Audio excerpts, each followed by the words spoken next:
Bonjour à tous. Bon, la mission d'aujourd'hui, c'est sauver le nez de la 104. Du coup, programme. C'est pas fixé. Donc du coup, programme, on va refaire des rustines où la tôle était percée. Donc je vais refaire des rustines arrondies, avec des angles, sur des arêtes. Donc je vais vous montrer tout ça, je vais vous expliquer comment j'ai fait et les techniques que j'ai utilisées. À savoir que c'est des techniques que j'ai développées suite à l'observation de la déformation de la tôle. Donc du coup, c'est pas des conseils de professionnels, c'est vraiment des conseils de bricoleurs amateurs qui se démerdent pour faire du 504. Mais bon, j'arrête de parler et je vous montre tout ça.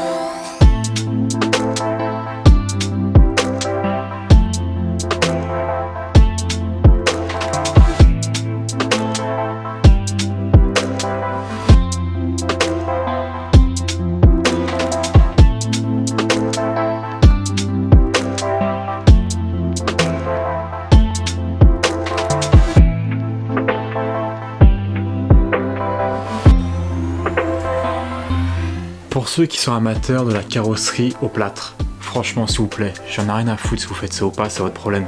Mais ne mettez pas du mastic sur les têtes de vis. Hop, les petits morceaux de plâtre. Tac. Le pare-choc, enfin c'est même pas le pare-choc, c'est la partie avant. Elle est enfoncée sur tout le bas. Hop, pim, premier pète. Hop, non, je sais pas si ça va voir, pim, deuxième pète. Là c'est pourri sur les côtés. Donc les ailes, elles paraissent propres mais elles sont quand même pétées, elles ont été piquées à refait au mastic. Donc du coup j'ai des gros morceaux de plâtre là, j'ai des gros pâtés en dessous les ailes et quand j'appuie dessus, ça se casse la gueule. Donc du coup je vais découper tout ça, puis après une petite plaque, je vais ressouder, je vais faire ça propre histoire que ça me tienne dans le temps. Mais avant d'attaquer mes ailes, je commence par le pare-choc pour me faire la main. Pour retirer mes bosses, j'ai attaqué mon pare-choc par l'intérieur. J'ai repoussé la bosse en travaillant de l'extérieur vers l'intérieur de la bosse. Une fois que ma bosse était quasiment ressortie, j'ai mis mon tas à l'intérieur de ma pièce de carrosserie et j'ai retravaillé d'extérieur vers l'intérieur de la bosse pour avoir un état de surface relativement lisse et agréable visuellement. Encore une fois, je précise, je ne suis pas carrossier, moi ces conseils-là je vous apporte parce que je les ai trouvés sur internet et c'est des conseils que j'ai aussi développés en fonction de la déformation de la tôle et ce que j'ai pu observer. Donc apprendre avec modération et je suis preneur de conseils de vrais carrossiers sur l'utilisation des tas.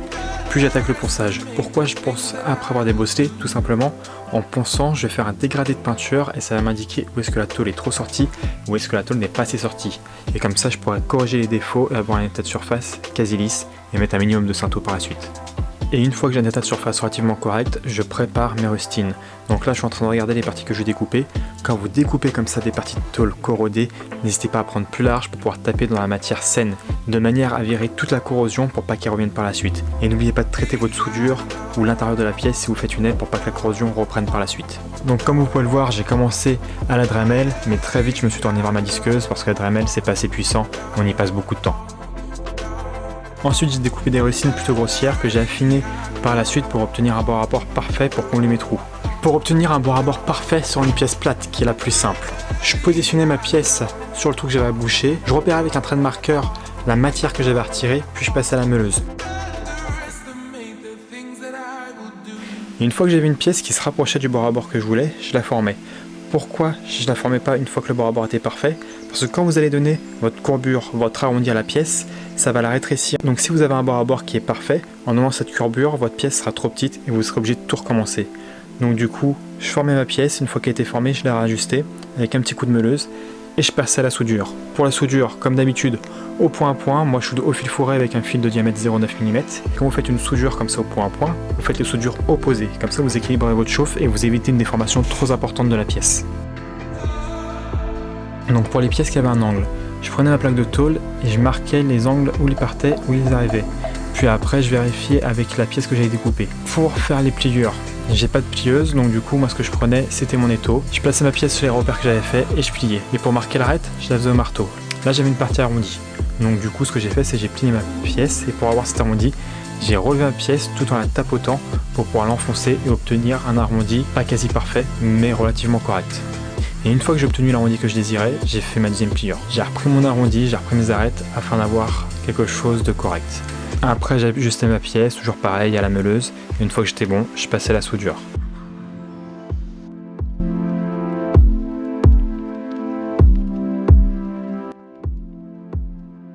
Et là on arrive sur les pièces où j'ai le plus galéré à faire. Les pièces avec des arêtes, les pièces avec des arrondis, les pièces avec des arêtes et des arrondis. Donc du coup première chose, éliminer la rouille. Donc comme je l'ai dit précédemment, n'hésitez pas à découper plus grand que votre partie qui est corrodée pour pouvoir éliminer quasiment 100% de la rouille et pas que ça reparte par la suite. Ensuite, je positionnais ma plaque de tôle pour découper une rustine avec une dimension plus ou moins correcte. Je revérifie ces dimensions-là avec la pièce que j'avais découpée auparavant. Et sur cette partie-là, il y a une arête qui est assez fine. Ceux qui possèdent une 104 le savent. Donc moi, j'ai décidé de faire mon arête avant de faire la courbure de ma pièce.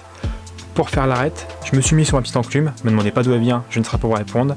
Je me suis mis sur l'angle et j'ai tapé avec un marteau avec un bec assez fin pour pouvoir créer ce décroché et du coup cette arête. Donc je suis d'accord, ça prend du temps, mais en prenant son temps et en s'appliquant, on arrive à un truc assez correct. Une fois que j'avais l'arête désirée, j'ai formé ma pièce. Donc vous pouvez voir, j'ai positionné ma pièce, j'ai marqué les cassures, les courbures, et après, à partir de ça, j'ai commencé à courber ma pièce. Encore une fois, c'est très long et pour pas vous mentir, j'ai passé une semaine juste sur la face avant. Une fois qu'on a un résultat qui est plutôt correct, on reprend la meuleuse et on ajuste sa rustine pour avoir un bord à bord qui est quasi parfait afin de pouvoir faire une soudure propre. Et quand on a obtenu le bord à bord qu'on désire, on positionne la pièce, on pointe, on soude. Mais avant de souder, n'oubliez pas de nettoyer toutes les pièces afin que toutes les pièces soient propres, sans trace de rouille et que vous n'ayez pas une soudure qui merde et qui gicle de partout.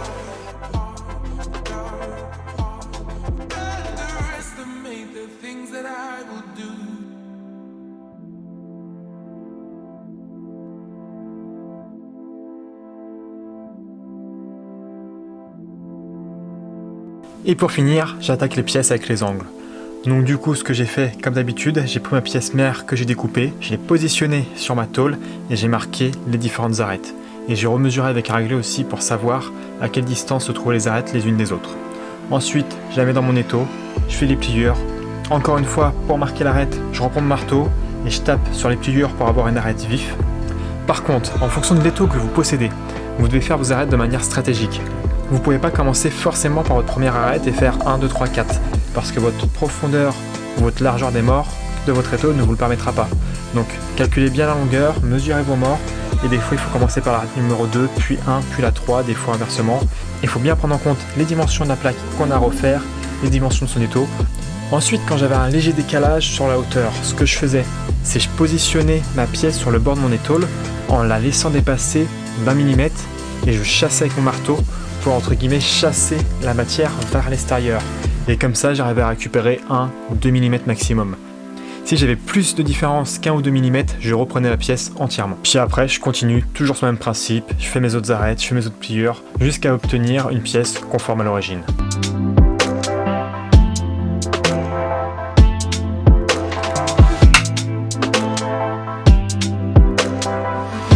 Et une fois que tous ces paramètres sont bons, on reprend la meuleuse, on repositionne sa pièce et on enchaîne une série d'essais jusqu'à obtenir un bord à bord parfait.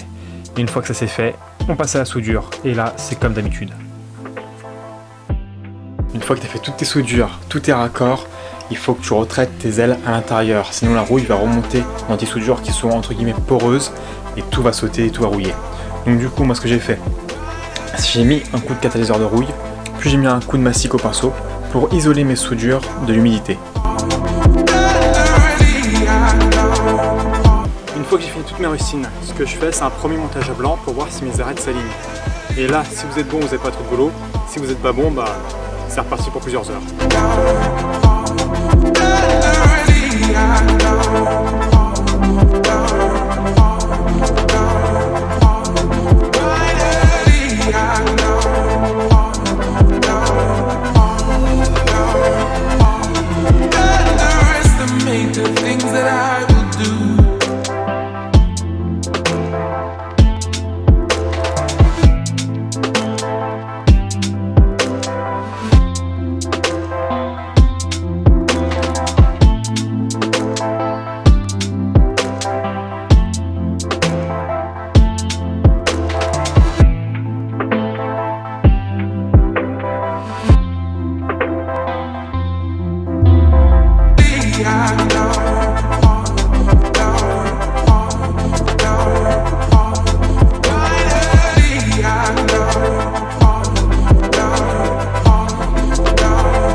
Et là tu te dis, c'est bon, il a fait ses rustines, il a fait son mastic, maintenant il va passer à l'après. Et bah non, le mastic je l'ai poncé au 150 et là maintenant je vais remettre une couche de mastic de finition, vraiment mastic fin, pour vraiment avoir un truc nickel, un état de surface parfait. Donc je repars pour une séance de masticage, puis après on repart pour du ponçage avant de pouvoir mettre en après.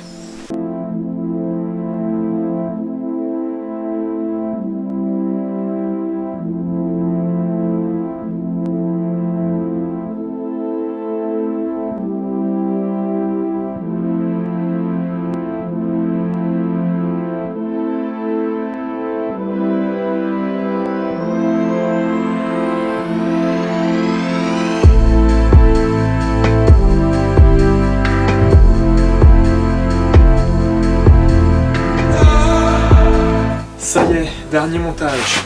Du coup, là ce que j'ai fait, c'est que j'ai remonté entièrement la face avant pour vérifier que mes alignements entre mon feu et mon capot, mon feu et mon aile soient égales de chaque côté.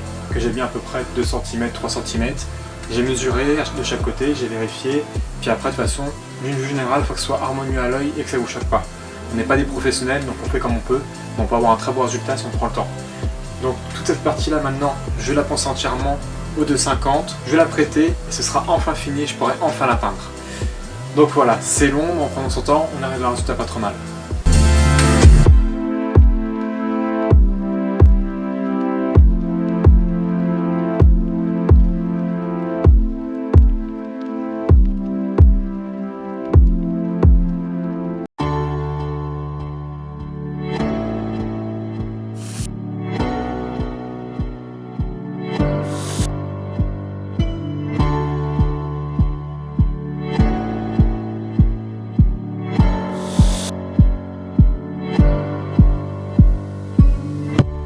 Ça y est, du coup j'ai tout mis en après. Et je vais pas te mentir, une fois que l'après était sec, j'étais pas satisfait du résultat. Du coup j'ai reponcé mon après à certains endroits pour pouvoir récupérer mon travail avec un fin coup de cinteau. Et maintenant le cinteau est sec, je l'ai reponcé, j'ai remis en après et je suis enfin content de ce que j'ai fait. Donc c'est encore une journée de perdu, c'est encore du travail. Pour des L204 peut-être que ça vaut pas réellement le coup, mais au moins j'apprends énormément en faisant ça et c'est ça qui m'importe. Donc du coup là je m'attaque au ponçage, puis après peinture. Du coup, suite aux différents conseils qu'on m'avait apportés, j'ai changé un peu mes techniques de travail. Pour poncer l'après, ce que je vais faire, c'est que je vais mettre un traceur. Donc là, en l'occurrence, c'est tout simplement de la peinture noire. Pour 2 raisons. Pour voir où est-ce que j'ai poncé, où est-ce que j'ai pas poncé. Et surtout, la peinture va s'infiltrer dans l'après. Et surtout, elle va s'infiltrer où l'après est poreux. Du coup, ça va nous permettre de voir si on a poncé suffisamment en profondeur notre après. Donc je remercie la personne qui m'a apporté l'explication, parce que concrètement, je la connaissais pas. Et toutes mes pièces maintenant, ce que je fais, c'est que je la reprends au 320, à la cale, à la main, afin de casser tout ce qui est arrêt, tout ce qui va être petite vague et vraiment avoir un état de surface nickel. Donc voilà, c'est des évolutions que vous m'avez apportées, que je vous partage. Et encore une fois, si vous avez d'autres conseils à m'apporter pour que je puisse m'améliorer, n'hésitez pas.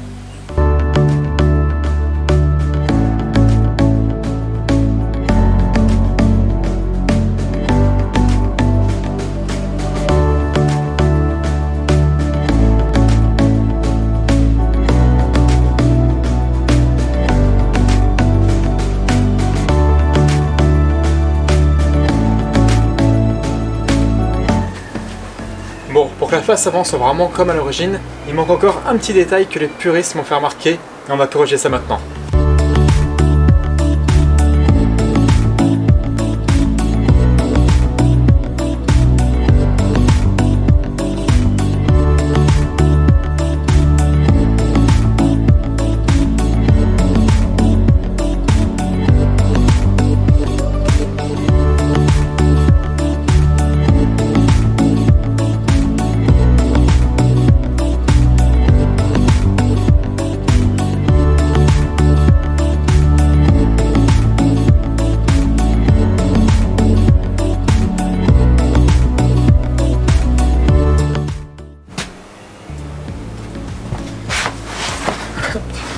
Bon, je vous cache pas, à l'origine je devais finir la vidéo sur une vue globale de la face avant et le montrer le résultat que j'avais.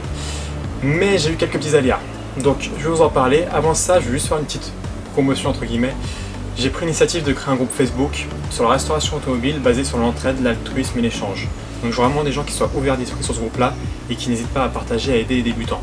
Et si t'es un débutant, tu veux faire un bord à bord, tu veux faire un truc, tu veux des avis, des conseils sur ce que tu as fait, même si c'est de la merde, tu le partages. On peut critiquer, du moment que c'est de la critique constructive, qui soit expliquée avec le pourquoi c'est pas bien et qu'est-ce qu'il faudra faire pour évoluer. Donc voilà, je cherche à créer un groupe dans cette ambiance-là. Le groupe s'appelle Entraide pour restaurer nos anciennes. Je vous mets le lien dans la description, encore une fois. Et n'hésitez pas à y faire un tour si vous avez cette mentalité-là, bien sûr. Sinon, passe ton chemin. Donc pourquoi je ne vous montre pas le nez de la 104 fini? Tout simplement parce que quand j'ai commandé ma peinture, je me suis planté sur la quantité. Donc je me dis c'est pas grave. J'ai commandé chez tel fournisseur qui est Visiocolor tel râle. Je recommande chez tel fournisseur tel râle pour avoir l'identique. Mais ça s'est pas passé comme ça. J'ai commencé à repeindre mes éléments avec le pot qui me restait, avec lequel j'ai peint la caisse. Nickel, c'est un bon rendu, ma peinture a bien tendu, je commence à avoir un bon coup de main. J'attaque ma deuxième pièce avec le nouveau pot. Et là je me rends compte qu'il y a une différence de teinte. J'ai un blanc qui va tirer sur blanc neige, un autre qui va tirer sur blanc beige. Donc du coup je les appelle, je leur explique et je me rends compte que les pots, j'en ai un en 1304 et un en 1034. Alors que moi j'ai commandé 2 fois du 1304. Et le premier pot que j'ai reçu était le 1034. Donc le mec je lui explique et je lui dis j'ai peint toute ma caisse avec, ça me fait chier de tout refaire. Il me dit on vous renvoie du 1034 qui correspond à la première teinte que j'ai reçue. Même si c'est pas d'origine, ça m'évite de tout refaire. Je lui dis bon ok on part sur ça, tant pis. Et il me rappelle une demi-heure après. Et il me dit, on a un problème, le 1034 chez Peugeot, il correspond à orange. Donc du coup, la teinte que j'ai là, sur toute ma voiture, je ne sais pas ce que c'est. Donc il va falloir que je reprenne toute ma caisse. Visiocolor me renvoie juste la peinture, enfin pourquoi je dis juste la peinture, c'est la moindre des choses parce qu'ils sont plantés, donc il me renvoie 2 kg de peinture sur ma commande où c'était planté. Mais moi il faut que je rachète du diluant et du durcisseur. Et ça c'est un coût annexe que j'ai pas prévu, qui va me coûter à peu près 60 €. Donc l'abrasif, je veux bien le prendre à ma charge parce que ça me resservira, je ne consommerai pas tout. Mais j'aurais bien aimé qu'ils me donnent, même si ce milli est près, que ça correspond pile poil à 2 kg de peinture de chez eux, le durcisseur et au moins le diluant. Je dis pas que Visiocolor c'est des mauvais produits, c'est des très bons produits en termes de qualité pour les abrasifs, pour la peinture. Mais je suis un peu déçu de ce niveau-là. Donc bon, concrètement ça me fait chier, mais il n'y a plus grave dans la vie, j'ai pas le corona, j'ai un peu de place pour travailler, j'ai un peu d'outillage et j'apprends énormément grâce à vous. Donc toujours pareil, n'hésitez pas à me filer vos conseils dans les vidéos, n'hésitez pas à me dire si c'est bien, mal, qu'est-ce que j'aurais dû améliorer. N'hésitez pas à aller sur mon groupe Facebook si vous voulez rentrer dans cette communauté d'échange, de partage. Et puis toujours pareil, au plaisir de partager.